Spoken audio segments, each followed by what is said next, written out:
Hello everyone. आज हम topic पढ़ेंगे how actions shape your future. Actions मतलब हमारे कर्म। हाउ कैसे, किस तरीके से हमारे एक्शंस, हमारे कर्म हमारे फ्यूचर को, हमारे भविष्य को एक आकार देते हैं, शेप देते हैं। एक्शंस प्लूरल में है इसलिए यहाँ पे वर्ब जो है प्लूरल फॉर्म में यूज हुआ है। अगर यहाँ पे लिखा होता हाउ एक्शन, किस तरीके से एक कर्म, तो शेप्स होता है यहाँ पे। सिंगुलर फॉर्म में हम लोग अपना वर्ब भी यूज करते हैं। द पावर ऑफ कर्म, कर्म की ताकत। Karma, a central principle in Buddhism explained by the Dalai Lama. यहाँ पे भी कॉमा है, यहाँ पे भी कॉमा है, तो ये इसके बारे में एडिशनल इंफॉर्मेशन है कर्म के बारे में। कर्म जो कि एक सेंट्रल मीन्स मेन सिद्धांत रहा है बुद्धिज्म में, और एक्सप्लेन किया गया है, बताया गया है उसके बारे में दलाई लामा के द्वारा। तो कर्म के बाद हम सीधे भी बोल सकते हैं कर्म मीन्स, लेकिन यहाँ एडिशनल इंफॉर्मेशन है कि जो कि एक बुद्धिज्म का मेन प्रिंसिपल है और दलाई लामा के द्वारा उसको एक्सप्लेन किया गया है। उसका मतलब होता है action and refers to the natural law of cause and effect. जहां पीएलई आता है प्रिंसिपल, इसका मतलब तो हो गया सिद्धांत, ठीक है, और इम्पोर्टेंट आइडिया भी बोल सकते हो।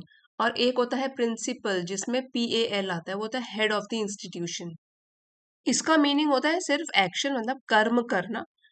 और जो कॉज एंड इफेक्ट है उसका मतलब होता है कि हर कोई एक्शन का कोई ना कोई रिजल्ट होता है, उसको बोलते हैं कॉज एंड इफेक्ट। तो कर्म ये बताता है, रेफर करता है एक नेचुरल लॉ, नेचुरल सिद्धांत, कॉज एंड इफेक्ट के बारे में। तो कॉज एंड इफेक्ट, इसका मीनिंग क्या हो गया? कॉज मतलब कारण, इफेक्ट हो गया उसका रिजल्ट, परिणाम। रेफर्स टू, इसका मतलब होता है कि इंडिकेट करता है, ऐसे भी बोल सकते हो आप, पॉइंट्स टू, इसकी तरफ इशारा करता है, points to. It is not about divine reward और punishment, but about how our intentional thoughts, words and actions shape our future experiences. Divine का मतलब होता है गॉड से रिलेटेड, रिवॉर्ड है कोई इनाम, पनिशमेंट सजा, और इंटेंशनल, इसका मीनिंग हो गया कि जानबूझकर करना कोई चीज, डन ऑन इंटेंशन।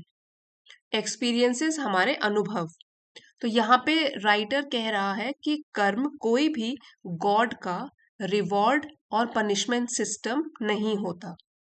ये मेनली हमारे थॉट्स, हमारे विचार, हमारे शब्द और एक्शंस के बारे में होता है।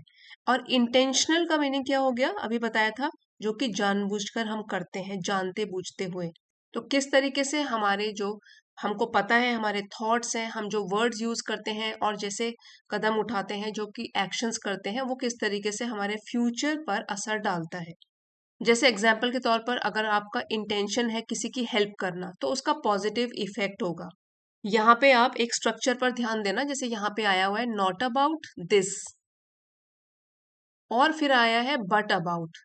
तो ये कॉन्ट्रास्ट क्रिएट करता है किसी भी सेंटेंस में, ठीक है। कॉन्ट्रास्ट मतलब बिल्कुल अलग अलग, कि इसके बारे में नहीं है लेकिन इसके बारे में है। तो ये स्ट्रक्चर हम तब यूज करते हैं जब हमको कोई कॉन्ट्रास्ट बताना हो, जैसे कि it is not about money but about happiness. Just as seeds grow into corresponding fruits, our actions create results based on the intentions behind them. Corresponding का मतलब होता है मैचिंग या रिलेटेड, जो उसी के अनुरूप हो। तो जैसे कि जो हम बीज बोएंगे उसी के हिसाब से तो फ्रूट भी आएंगे। जैसे कि मैंगो का बीज बोआ तो मैंगो ट्री ही हमको मिलेगा। इसी तरीके से जैसे गुड एक्शंस अगर करेंगे तो उसके गुड रिजल्ट्स आएंगे। तो हमारे एक्शंस अगर पॉजिटिव होंगे तो उसमें फिर रिजल्ट्स भी हमको पॉजिटिव मिलेंगे। Our actions create results based on the intentions behind them. तो यहाँ हमारे एक्शंस को कंपेयर किया गया है सीड से, कि कैसे हम बीज बोते हैं, कैसे एक्शंस करते हैं, और उसके अनुसार हमको फ्रूट मिलेगा। उसके रिजल्ट्स भी हमारे एक्शंस के और इंटेंशंस के अकॉर्डिंग ही होंगे।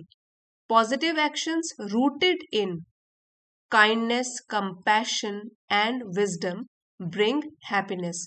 अगर हम पॉजिटिव एक्शंस करते हैं जिनका बेस है, जिनकी जड़ें हैं काइंडनेस, दयालुता, कंपैशन का भी मतलब होता है दया, सहानुभूति, और विजडम, समझदारी के साथ, तो वो हमारे लिए खुशियां लेकर आता है।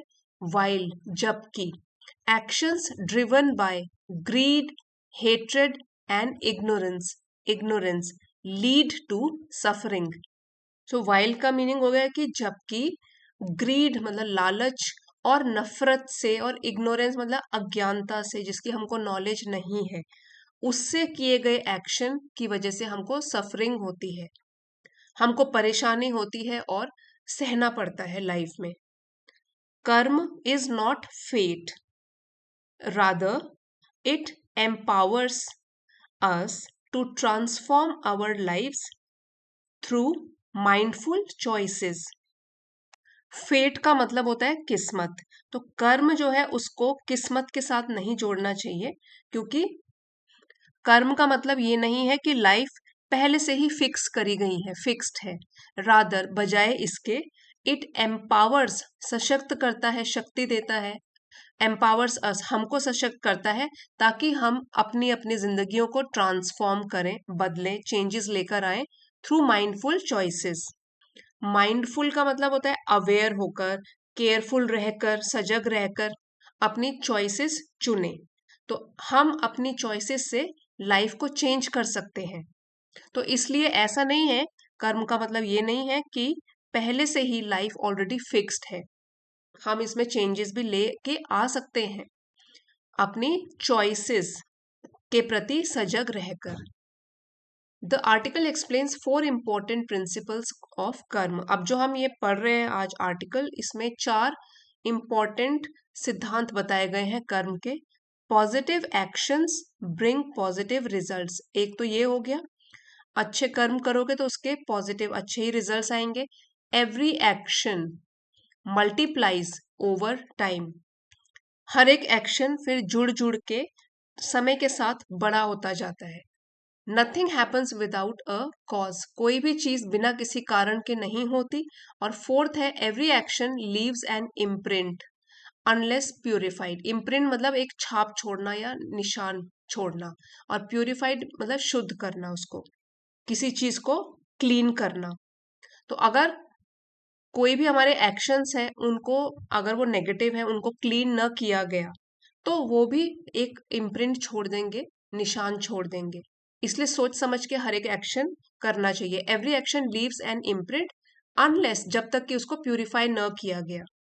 सिंस इंटेंशन और चेतना इज द फाउंडेशन ऑफ कर्म, even small acts done with sincerity can have powerful effects. Intention का मतलब है इरादा, किसी भी काम को करने के पीछे जो इरादा है। तो सिंस इंटेंशन या जो हमारी चेतना है, यही कर्म की एक फाउंडेशन है, बुनियाद है, तो इसलिए छोटे छोटे हम जो काम करते हैं लेकिन सिंसेरिटी के साथ करते हैं, ईमानदारी के साथ करते हैं, उसका पावरफुल इफेक्ट होता है। कर्म influences not only personal habits and experiences but also the environment around us. और कर्म केवल हमारी व्यक्तिगत हैबिट्स, व्यक्तिगत आदतों को ही उस पर असर नहीं डालता, या हमारे अनुभवों पर असर नहीं डालता, बल्कि पूरा का पूरा जो वातावरण है हमारे आसपास, उस पर भी असर डालता है। हाउएवर, कर्म इज नॉट फिक्स्ड, हालांकि कर्म पहले से ही निर्धारित नहीं है, फिक्स नहीं है। Through compassion, meditation, ethical living, sincere regret, and spiritual practices, negative karmic imprints can be purified before they fully ripen। Compassion मतलब दया, सहानुभूति, मेडिटेशन ध्यान करना, एथिकल लिविंग मतलब मॉरली राइट, एक सच्चा जीवन जीना, सिंसियर रिग्रेट, अगर पछतावा है तो पूरी सिंसेरिटी के साथ पछतावा करना, स्पिरिचुअल प्रैक्टिसेस जो कि हमारी आत्मा से या आध्यात्मिकता से रिलेटेड है। तो इन सब के वजह से हम लोग क्या कर सकते हैं, नेगेटिव कार्मिक जो है, नेगेटिव हमारे कर्म है, उनके निशानों को भी प्यूरिफाई कर सकते हैं, उनको शुद्ध बना सकते हैं, before they fully ripen. Ripen मतलब पूरी तरीके से पक जाना, या बोल सकते हो फुली डेवलप हो जाना। सो यहाँ पे राइटर बोलना चाहते हैं कि गुड हैबिट्स और स्पिरिचुअल प्रैक्टिसेस से हम नेगेटिव कर्मों को, नेगेटिव इफेक्ट्स को रिड्यूस कर सकते हैं। अल्टीमेटली, आखिरकार, the teaching of karma reminds अस, जो भी टीचिंग्स हैं, जो हम सीख है कर्म की, वो हमको याद दिलाती है, रिमाइंड करती है that we are not helpless victims of circumstances. So helpless का मतलब होता है जो बेबस होता है, जिसमें कोई पावर नहीं होती, विदाउट पावर, और सर्कमस्टेंसेस हमारी सिचुएशंस। लेकिन जो ये वाली एक फ्रेज है, विक्टिम्स ऑफ सर्कमस्टेंसेस, जो हमारी सर्कमस्टेंसेस हैं उसका विक्टिम होना, तो यहाँ पे ऐसा बोला गया है कि जो लोग सोचते हैं कि उनकी लाइफ सिर्फ बैड लक या सिचुएशन की वजह से खराब है, तो वो लोग कुछ भी चेंज नहीं कर सकते। यही हमको कर्म सिखाता है। Ultimately the teaching of karma reminds us that we are not, हम विक्टिम्स ऑफ सर्कमस्टेंसेस नहीं है, सिचुएशन। हमें कभी भी अपने सर्कमस्टेंसेस को दोष नहीं देना चाहिए, ये बताया गया है यहाँ पे। क्योंकि हमने ऊपर ये भी पढ़ा था कि जब अब हमारे जो थॉट्स हैं, एक्शंस हैं और डिसीजंस हैं, उससे हम अपनी लाइफ को इम्प्रूव भी कर सकते हैं। इसलिए कभी भी हम लोग हेल्पलेस विक्टिम्स ऑफ सर्कमस्टेंसेस नहीं होते, ये हमको कर्म याद दिलाता है। While our lives are shaped by interdependence with others and the world, we still have the freedom to choose our responses wisely. While मतलब जबकि हमारी लाइफ को शेप दिया जाता है, आकार दिया जाता है इंटरडिपेंडेंस के द्वारा, मतलब एक दूसरे के ऊपर निर्भर होना। तो इंटरडिपेंडेंस, परस्पर निर्भरता, विद अदर्स, दूसरों के साथ और पूरी दुनिया के साथ, वी स्टिल हैव द, हमारे पास फिर भी एक फ्रीडम होती है, स्वतंत्रता होती है कि हम चूज करें, हाँ, अपने रिस्पॉन्सेस को समझदारी के साथ। तो कहने का यहाँ पे मतलब है कि हमारी लाइफ दूसरे लोगों और सिचुएशन से अफेक्ट होती है, बट स्टिल हमारे पास चॉइस होती है कि हम कैसे रिएक्ट करें। By cultivating virtue, compassion, and wisdom, every moment becomes an opportunity for transformation. So cultivating का मतलब हो गया डेवलप करना, और वर्च्यू का मतलब होता है मॉरल गुडनेस, सद्गुण, कंपैशन दया, विजडम समझदारी, और ट्रांसफॉर्मेशन होता है पॉजिटिव चेंज, एक बदलाव, अच्छा बदलाव। सो बोल सकते हैं कि अगर हम गुड क्वालिटीज डेवलप करें तो और मोमेंट जो है लाइफ के वो इम्प्रूव करने का चांस बन सकता है। Every moment becomes an opportunity for transformation, हर एक पल हम कुछ ना कुछ बदलाव लेकर आ सकते हैं। Even a single act of kindness can create a ripple effect far beyond what we can imagine. एक छोटा सा दया से भरा हुआ काम भी क्रिएट कर सकता है एक रिपल इफेक्ट। इसका मतलब होता है एक चेन रिएक्शन, इसकी वजह से मतलब और चीजें होना। रिपल इफेक्ट क्या मतलब हो गया? Chain reaction. और बियॉन्ड है कि मोर देन, इमेजिन, सोचना। सो एक स्मॉल गुड एक्शन भी बहुत लोगों को पॉजिटिवली अफेक्ट कर सकता है। जैसे कि एक आदमी ने अगर दूसरे की हेल्प करी, फिर दूसरे आदमी ने तीसरे की हेल्प करी, तो इस तरीके से एक रिपल इफेक्ट हम क्रिएट कर सकते हैं, चेन रिएक्शन क्रिएट कर सकते हैं, जो कि हम इमेजिन भी नहीं कर सकते थे, उससे भी परे है ये। सो जो पूरा आर्टिकल है ये हमको ये बताता है कि हमारे हर थॉट, हर एक्शन और हर इंटेंशन, जो भी हमारा इरादा है, उसका इफेक्ट हमारी लाइफ पर पड़ता रहता है, जिसे कि कर्म कहते हैं। तो अगर गुड एक्शंस करेंगे और काइंडनेस के साथ लाइफ को जिएंगे, कंपैशन दिखाएंगे, दयालुता दिखाएंगे, तो पॉजिटिव रिजल्ट्स मिलेंगे। और नेगेटिव एक्शंस करेंगे तो फिर उससे हमको सफरिंग मिलेगी, दुख मिलेगा। तो इसीलिए हमको अपने प्रेजेंट में, मतलब वर्तमान की जो चॉइसेस है, विजडम है, और माइंडफुल एक्शन के साथ अपने फ्यूचर लाइफ को बेटर बनाने की कोशिश करते रहना चाहिए। और इसी लेसन का डिटेल्ड पीडीएफ आपको चैनल की एलिट मेंबरशिप को ज्वाइन करके मिल सकता है। आप चाहते हैं तो एलिट मेंबरशिप ज्वाइन कर सकते हैं। एक बार क्विक रिवीजन करते हैं वो कैब का। प्रिंसिपल, पीएलई आता है लास्ट में, वो है बेसिक रूल। डिवाइन मतलब गॉड से रिलेटेड। इंटेंशनल हमारे इरादों से जो जानबूझकर किया गया हो, इंटेंशनल इरादे से किया गया हो। कॉरस्पॉन्डिंग मतलब जो मैच करता हो, इसके अनुरूप। कंपैशन दया।